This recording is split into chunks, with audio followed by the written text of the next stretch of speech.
You did it again. You replayed a conversation in your head that happened 3 days ago. You edited your own words. You imagined what you should have said instead.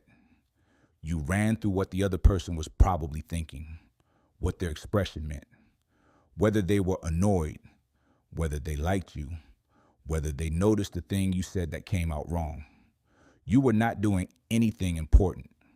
You were standing in the shower. And yet, your brain was completely occupied, running a social simulation on full power for a person who was not even there. This happens to you constantly. Most people assume it is a flaw, a sign of insecurity or overthinking, or some modern anxiety disorder born from too much screen time. But the real answer is far stranger. Your brain was literally built to do this. It cannot stop thinking about other people because, for most of human history, other people were the only thing that stood between you and death.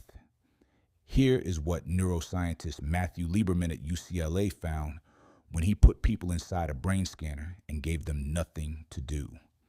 He expected the brain to go quiet, to idle. What he found instead was that the default mode network, the part of the brain that activates when you are doing nothing, is almost entirely devoted to social thought. When you zone out, your brain does not rest. It thinks about people. It rehearses conversations. It models motivations. It runs simulations of social situations that have not happened yet. Lieberman called this the brain's default mode because it is what the brain returns to the moment you stop giving it a task. Thinking about other people is not something you do on top of living. It is the baseline state of being human. But why? Why would evolution wire the brain to spend its idle time running social software? The answer starts about 2 million years ago. Your ancestors did not survive because they were the strongest animal on the plains. They were not. They were slow compared to most predators. They had no natural armor, no venom, no claws worth mentioning. What they had was each other. And more specifically, what they had was the ability to understand each other in extraordinary detail. Anthropologist Robin Dunbar at Oxford spent years studying primate brain size and group living. He found something remarkable. Across dozens of primate species, there is a direct relationship between the size of the neocortex, the thinking layer of the brain, and the average size of the social group that species lives in. Bigger groups required more social computation, and the species with the largest neocortex relative to body size is you. Dunbar calculated that the human brain was built to track roughly 150 people simultaneously, their relationships, their loyalties, their moods, their likely behavior. This became known as Dunbar's number, and it suggests something uncomfortable. Your brain did not grow large so you could do math or write poetry. It grew large so you could manage a web of social relationships complex enough to keep you alive. Think about what that actually meant in practice. In a group of 150 people, you needed to know who was trustworthy, who was likely to betray an alliance, who was grieving and needed support, who was forming a new bond with someone else, who was angry at who could be called on in a crisis, who would share food, who would steal it. Getting any of this wrong could mean exclusion from the group. And exclusion from the group in the ancient world was not inconvenient. It was a death sentence. Alone on the African savanna, without fire, without tools, without allies, a human being lasted about as long as it took a predator to find you.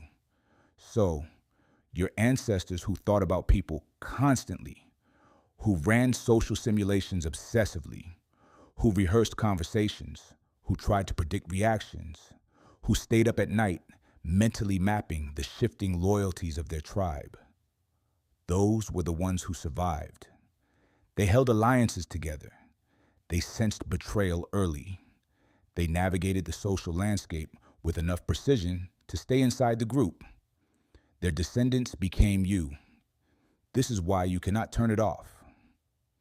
Psychologist Nicholas Humphrey at Cambridge argued in the 1970s that the real driver of human intelligence was not the environment, not hunting, not tool use, not climate change, but other humans themselves. He called this the social brain hypothesis. The idea is almost dizzying when you sit with it. The reason you are intelligent is not because the world was complex. It is because other people were complex. Every mind in your ancestral group was itself a moving target, capable of deception, cooperation, unpredictable emotion, and strategic behavior. Keeping up with even one person requires enormous computational power. Keeping up with 150 of them simultaneously is what built the brain you are carrying right now. And your brain did not evolve to handle this casually.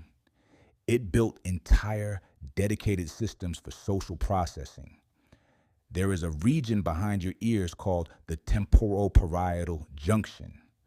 When you try to understand what another person is thinking, when you put yourself in their shoes and model their perspective, that region lights up like a beacon.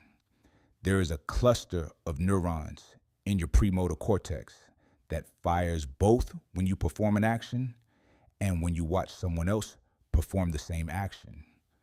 These are the mirror neurons, and they are part of why watching someone stub their toe makes you flinch. Your brain does not cleanly distinguish between your experience and someone else's. It runs a simulation of the other person inside your own nervous system. This is not metaphorical. It is anatomical, and it does not stop when you are alone. When you sit by yourself and think, really think, a large portion of that thought is directed at other minds. You compose messages you will never send. You imagine arguments and prepare your defenses. You think about someone who hurt you years ago, working through it again, adjusting your interpretation. You rehearse a difficult conversation before it happens. You wonder what your father really meant by something he said when you were 12. None of this feels like survival behavior. It feels like noise.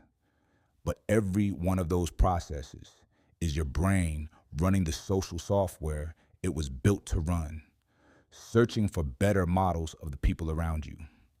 Lieberman's research found that people with stronger default mode network activity, people whose brains light up most intensely during social thought at rest, tend to have larger, denser social networks. They are better at reading emotional cues. They are more empathic. The brain that thinks about people constantly is not an anxious brain. It is a well-calibrated social brain doing exactly what it was designed to do. But here is the counterintuitive part. This system was designed for a world of 150 people. Today, you are exposed to thousands. Social media feeds you hundreds of faces, reactions, opinions, and implied judgments every single day. Your brain cannot tell the difference between a person who is actually in your tribe and a stranger on a screen. It treats every face as socially relevant, every comment as a potential status signal, every interaction as data about your standing in the group. The system that was built to track 150 real relationships is now being asked to process an infinite scroll of social information, and it cannot turn off because turning off was never an option. This is why doom scrolling feels compulsive even when it makes you feel worse. Your brain is not seeking entertainment. It is seeking social data. It is trying to map a social landscape that has no edges. And the social anxiety that so many people feel today, the constant low hum of wondering how you are perceived, whether you said the right thing, whether you belong, is not a modern pathology invented by smartphones. It is the ancient survival signal that kept your ancestors inside the group, applied to a world their biology was never designed for. Psychologist Mark Leary at Duke University has spent decades studying what he calls the sociometer, the internal gauge that tracks your perceived standing with other people. He argues that self-esteem is not really about how good you feel about yourself. It is a readout of how accepted you feel by your social group. When that number drops, when you sense rejection, exclusion, or disapproval, it does not feel like mild discomfort. It feels like threat. Because for most of human history, it was. So the next time you catch yourself replaying a conversation, modeling someone's reaction, or lying awake running through what someone thought of you, you are not being irrational. You are being human in the most ancient sense of the word. Your brain is doing exactly what kept your ancestors alive. It is building a map of the people around you, updating it in real time, searching for the signal that tells you you are still in, you are still connected, you are still safe. That thought you cannot shake, the one about what someone said or how they looked at you or whether they meant it, is not a flaw in your design. It is the design.